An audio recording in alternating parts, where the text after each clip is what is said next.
एक परिवार को पारिवारिक कार्यक्रम में जाना था। उन्हें जरूरत थी एक गाड़ी की और गाड़ी के लिए एक ड्राइवर को फोन किया गया। जैसे ही ड्राइवर आया, उसकी आदत बहुत अच्छी लगी और ड्राइवर को भी उस परिवार की आदत बहुत ज्यादा अच्छी लगी। उसके बाद वह ड्राइवर जब जाता है तो कहता है, बहन जी, अगर कभी भविष्य में मेरी जरूरत हो तो आप मुझे ही बुलाना।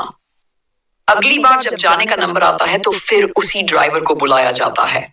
वह अपनी कार लेकर आता है, लेकिन इस बार उसकी कार में एक नया सदस्य था, 13 साल की एक लड़की।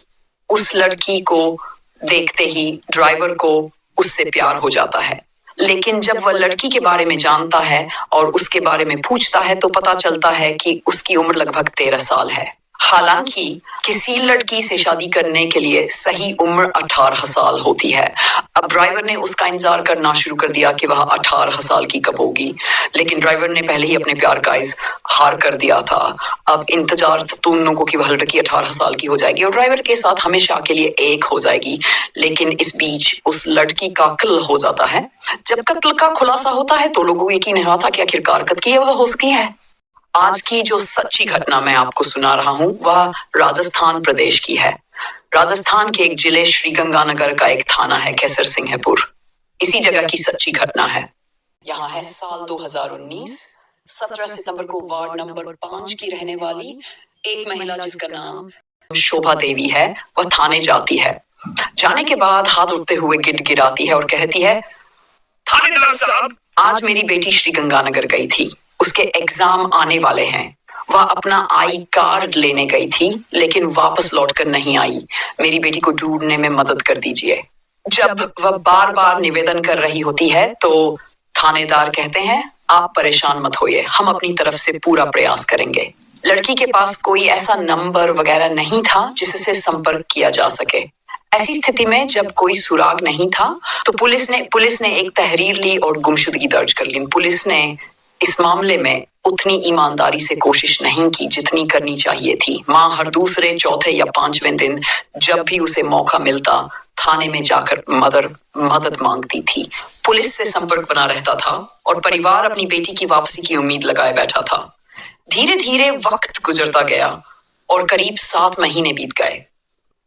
इस दौरान पुलिस के लिए यह फाइल धूल फांकने लगी और परिवार भी कहीं न कहीं हार मानकर बैठ गया। इसी बीच शोभा देवी के बेटे, जिसका नाम विक्रम था, के दोस्त को फेसबुक पर एक फ्रेंड रिक्वेस्ट आती है। ये रिक्वेस्ट रवि नाम के एक लड़के की तरफ से थी। विक्रम का दोस्त इस रिक्वेस्ट को स्वीकार कर लेता है और धीरे धीरे उस प्रोफाइल को देखना शुरू करता है। कुछ दिनों बाद उसे प्रोफाइल में एक लड़की की तस्वीर दिखती है। उस लड़की का नाम अनुजा था और वह अपने भाई के साथ खड़ी हुई थी।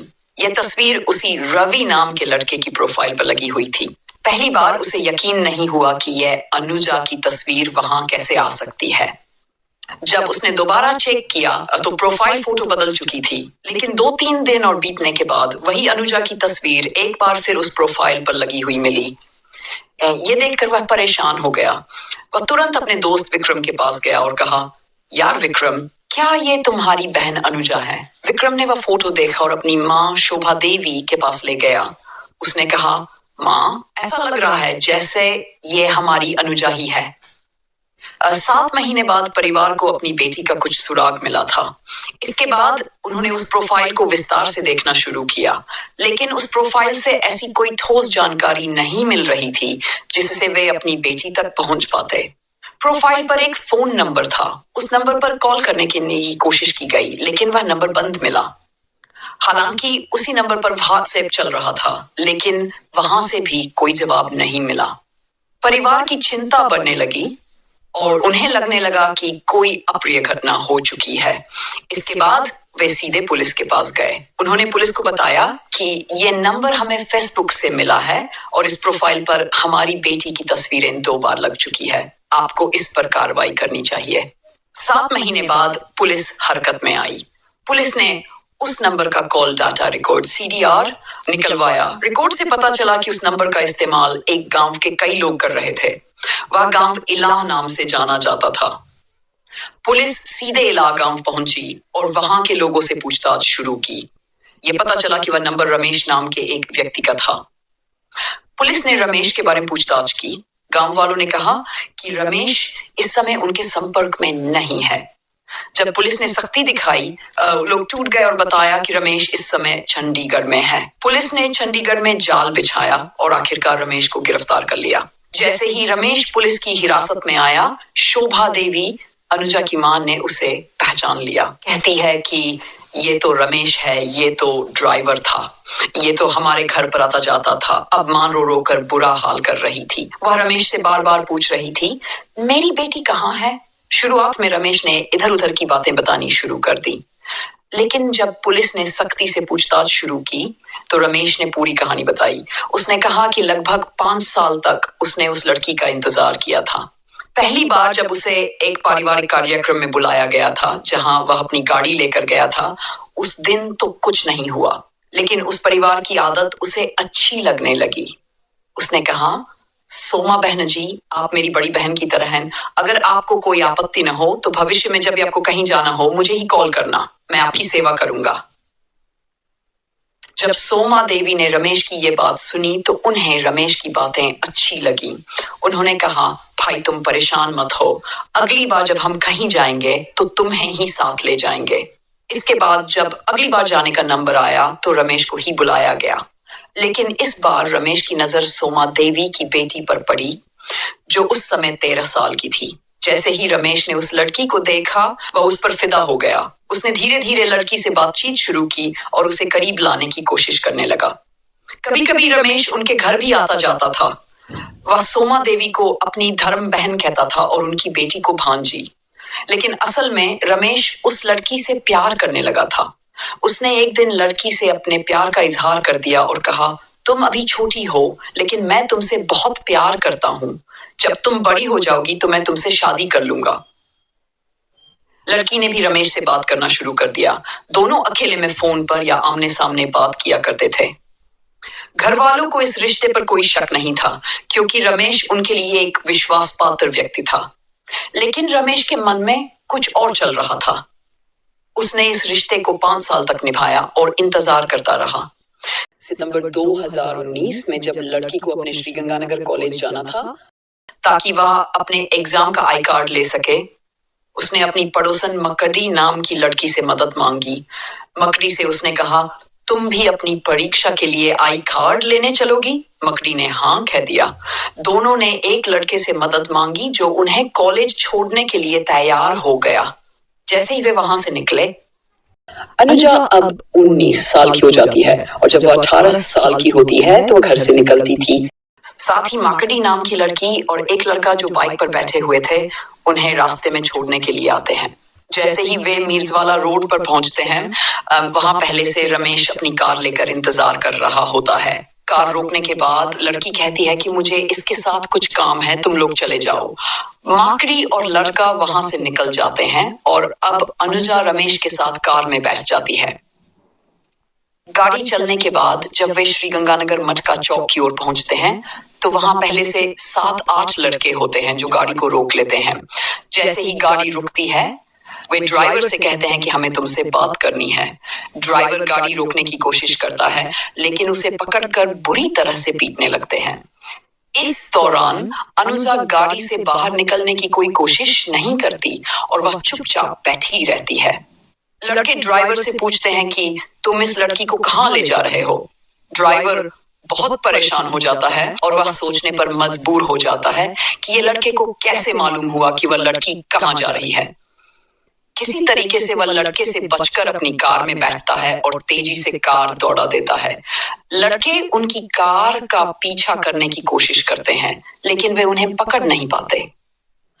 अंत में वे मोहनपुरा गांव के पास पहुंच जाते हैं, जहां पास में एक नहर होती है। यहाँ जब वे दोनों कार में खड़े होते हैं और बात करते हैं तो अनुजा साफ साफ कह देती है कि मैं तुमसे प्यार नहीं करती, मैं तो मोनू से प्यार करती हूँ।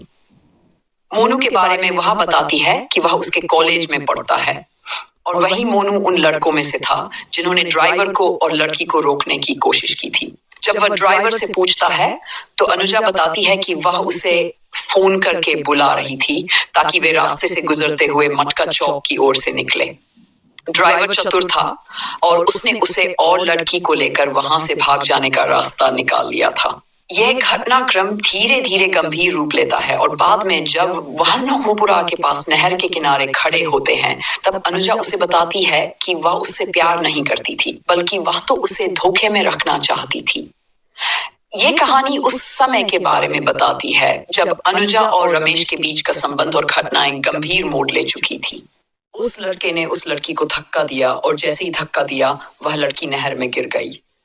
नहर का पानी तेज बहाव से बह रहा था और वह लड़की उस पानी में बह गई और बहकर उसकी मौत हो गई। जब रमेश ने अपनी आंखों से उस लड़की को डूबते हुए देखा, तो उसने सोचा कि अगर वह यहाँ रहेगा तो पकड़ा जाएगा। तो उसने अपने पास जो मोबाइल थे उन्हें भी पानी में फेंक दिया और वहां से भाग गया। वह सीधा बीकानेर गया, जहां लगभग 3 महीने तक रुका और फिर वहां से चंडीगढ़ चला गया। चंडीगढ़ में भी वह ड्राइवर का काम करने लगा। वहीं उसने नया मोबाइल लिया और पुराने दोस्तों से संपर्क किया। वह लड़की उसे बार बार आकर्षित करती थी और इसलिए वह उसकी तस्वीरें फेसबुक और व्हाट्सएप पर लगाता था। एक दिन एक लड़के को उसकी फ्रेंड रिक्वेस्ट मिली, जिसे उसने स्वीकार कर लिया और फिर रेमिश की कहानी धीरे धीरे सामने आने लगी। उधर जब पुलिस ने इस मामले की जांच शुरू की, तो उसे 3 दिन बाद एक लाश मिली। उस लाश के शरीर पर जो कपड़े थे उन्हें पुलिस ने अपने पास रख लिया और जो सामान था उसे भी जब्त किया गया। पुलिस ने इस लाश के आधार पर उसकी पहचान की और उसकी पहचान होते ही पुलिस ने परिवार वालों से संपर्क किया, लेकिन खबर घर वालों तक पहुंचने में काफी समय लगा। इस दौरान पुलिस ने लाश का अंतिम संस्कार कर दिया। 7 महीने बाद इस हत्याकांड का खुलासा हुआ। 26 जून 2020 को पुलिस ने न केवल इस घटना का खुलासा किया, बल्कि आरोपित ड्राइवर रमेश को गिरफ्तार कर जेल भेज दिया। फिलहाल ये मामला कोर्ट में विचाराधीन है और पुलिस इस मामले में आरोप पत्र लगाकर आरोपित को जल्द से जल्द सजा दिलाने की कोशिश कर रही है, ताकि समाज में ये संदेश जाए कि बुरे काम करने वालों का बुरा परिणाम होता है। दोस्तों, इस पूरी घटना को सुनाने का उद्देश्य किसी को परेशान करना या दुखी करना नहीं है, बल्कि आपको जागरूक करना है और ये बताना है कि जिस तरह से ड्राइवर ने परिवार में अपनी जगह बनाई, रिश्ते बनाए और खुद को मामा कहलवाया, फिर भी उसकी नीयत खराब थी और उसने उस लड़की से प्यार करना शुरू कर दिया। उसने 5 साल तक इंतजार किया। जब वो लड़की बड़ी होगी, तब उसे लेकर भाग जाने की योजना बनाई थी।